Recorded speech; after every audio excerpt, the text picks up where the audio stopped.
मला आठवतं की पहिल्यांदा मी राज्यमंत्री 2013ला झालो आणि 2014 जानेवारीला याचं पहिलं भूमिपूजन झालं। त्यावेळी तत्कालीन मंत्र्यांच्या डोक्यात एक सुपीक कल्पना निर्माण झाली की बीओटी तत्वावर ही सगळी एसटी महामंडळाची जी बसस्थानकं आहेत ही सगळी बांधली जावी आणि त्याच्यातनं एसटीचा जो काही कार्यभार आहे हा अतिशय चांगल्या पद्धतीने चालावा असा दृष्टिकोन ठेवून त्यावेळी मी त्याचं भूमिपूजन केलं।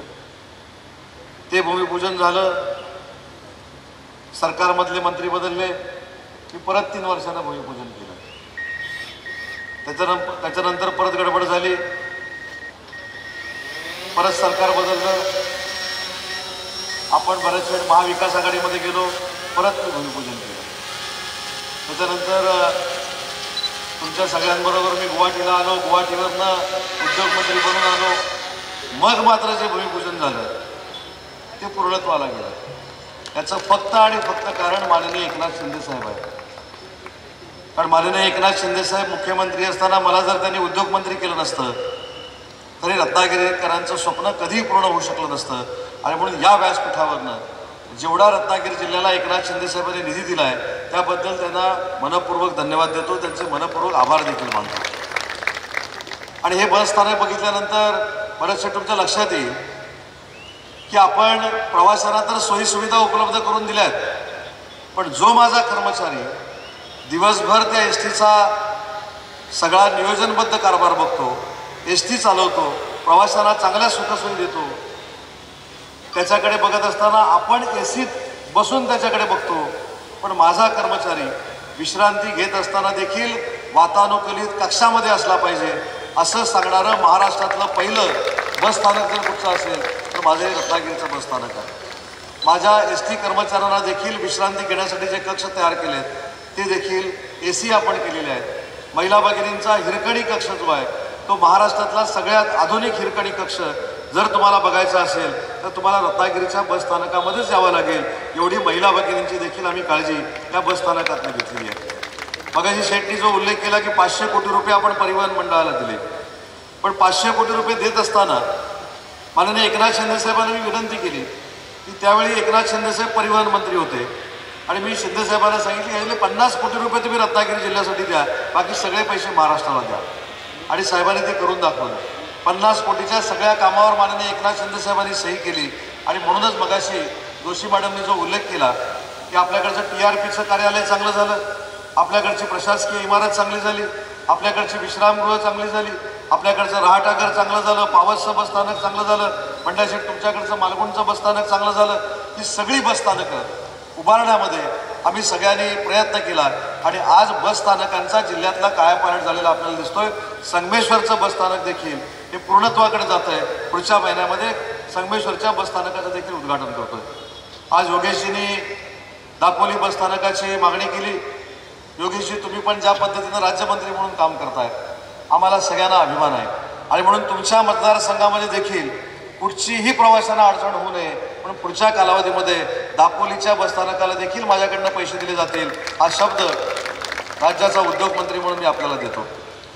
की आपण आता जेव्हा या बसस्थानकामध्ये येणार आहोत त्यावेळी पहिल्यांदा छत्रपती शिवाजी महाराजांना आणि त्याच्यानंतर छत्रपती संभाजी महाराजांना नतमस्तक करूनच आपण या बसस्थानकामध्ये येणार आहोत। जेव्हा पहिल्यांदा हे बसस्थानक आपण बनवत होतो तर ही काही संकल्पना माझ्या डोक्यामध्ये नव्हती, पण 8 दिवसापूर्वी जेव्हा मी आलो तर निर्माण ग्रुपच्या सगळ्या माझ्या सहकाऱ्यांना सांगितलं की ज्या राजामुळं आज आपण सुखकर महाराष्ट्रामध्ये जीवन जगतोय त्याची चिरकाळ स्मृती ही प्रत्येक ग्रामीण भागातल्या माणसासमोर टिकली पाहिजे। आणि म्हणूनच छत्रपती संभाजी महाराजांचा आणि छत्रपती शिवाजी महाराजांचा अतिशय सुंदर असा फोटो ह्या एंट्रन्सला आपण लावलेला आहे। पण मला अजूनही डिपार्टमेंटच्या सगळ्या लोकांना एक सूचना करायची आहे की जो आपण फोटो लावला आहे तो फारच छोटा आहे।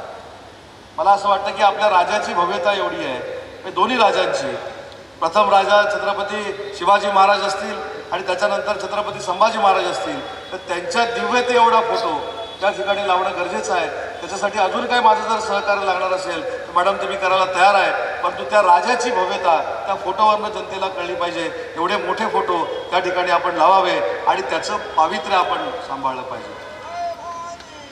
आणि ते फोटो अजून कशासाठी लावले तर मगाशी स्वच्छतेचा जो उल्लेख भरत शेट्टी या ठिकाणी केला, त्या दोन राजांना बघून ज्यावेळी आपण आत येऊ तर आपल्याला देखील आपलं कर्तव्य कळेल की ज्या दोन राजांचा फोटो ज्या बसस्थानकामध्ये लावलेला आहे ते बसस्थानक स्वच्छ ठेवण्याची जबाबदारी न थुंकता ही प्रवाशांची देखील आहे. ही देखील जबाबदारी प्रवाशांनी स्वीकारली पाहिजे आणि प्रवाशांनी देखील समजून घेतलं पाहिजे.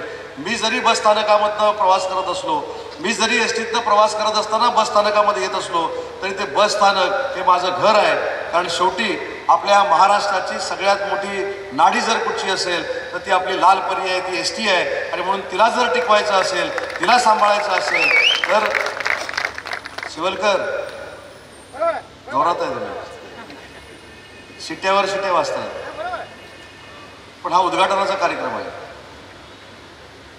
या सगळ्या याच्यामध्ये स्वच्छता राखणं ही आपल्या सगळ्यांची जबाबदारी असली पाहिजे. आणि म्हणून मला नागरिकांना देखील विनंती करायची आहे, ग्रामस्थांना देखील विनंती करायची आहे की जे ग्रामीण भागातले आलेली लोक आहेत, ही ग्रामीण भागातल्या लोकांना मी का बोलवलं तर ग्रामीण भागातल्या लोकांनी आपापल्या गावामध्ये गेल्यानंतर जनजागृती केली पाहिजे. त्यांना संकल्प करायला लावला पाहिजे की फक्त ड्रायव्हर क्लिनरची जबाबदारी नाही, एस टी साफ ठेवणं आणि बसस्थानक साफ ठेवणं ही आपली देखील जबाबदारी आहे. अशा पद्धतीची भावना ग्रामीण भागातल्या लोकांमध्ये निर्माण व्हावी म्हणूनच ग्रामीण भागातल्या सगळ्या मंडळींना आज या कार्यक्रमाच्या निमित्ताने या ठिकाणी बोलवलेलं आहे. तुम्ही या कार्यक्रमाला आला त्याबद्दल आपल्या सगळ्यांना मनपूर्वक मी धन्यवाद देतो, आपल्या सगळ्यांचे आभार मानतो. आणि एक तपानंतर याच्यामध्ये समोर माझे सगळे पत्रकार योगेशजी बसलेले आहेत. साहेब चिठ्ठी आलेली आहे, जाता जाता ते पण बोलणार आहे. सगळे पत्रकार बांधव इथे बसलेले आहेत. एखादी गोष्ट मी जाहीर केली आणि त्याला उशीर झाला की माझ्या पत्रकार बांधवांना असं वाटतं की मी ती पोकळ घोषणा केलेली होती. पण आता अलिमिया काझी साहेब, किशोर मोरे साहेब, तुमच्या लक्षात आलं असेल की उदय सामंत देखील एकनाथ शिंदे साहेबांच्या नेतृत्वाखाली जे सांगतो ते करून दाखवतो, त्याच्यातलं अजून एक उदाहरण आहे. त्याच्यामुळं कधीही कोणाला फसवण्याचा प्रयत्न आमच्यासारख्या लोकप्रतिनिधींकडनं झाला नाही. काही तांत्रिक अडचणींमुळं काही गोष्टींना उशीर झाला असेल. तसं आताच राजन साळवी साहेबांनी मला सांगितलं की लांजाचं बसस्थानक जे आहे ते देखील अपुऱ्या परिस्थितीमध्ये आहे. त्याचा देखील आढावा मी पुढच्या दौऱ्यामध्ये साळवी साहेब नक्की घेईन. तुम्ही असाल, किरणमया असतील, आपण सगळे एकत्र बसू आणि मी तुम्हाला शब्द देतो पुढच्या याच तारखेला आपण लांजाचं देखील उद्घाटन करू. हा देखील शब्द या कार्यक्रमाच्या निमित्तानं मी आपल्याला देतो.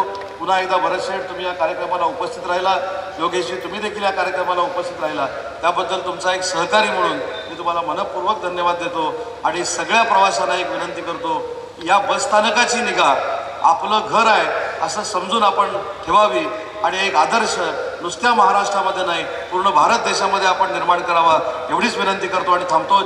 टाइम्स डिजिटलला लाईक करा, शेअर करा, सबस्क्राईब करा आणि बेल आयकॉन दाबायला विसरू नका. Times digital.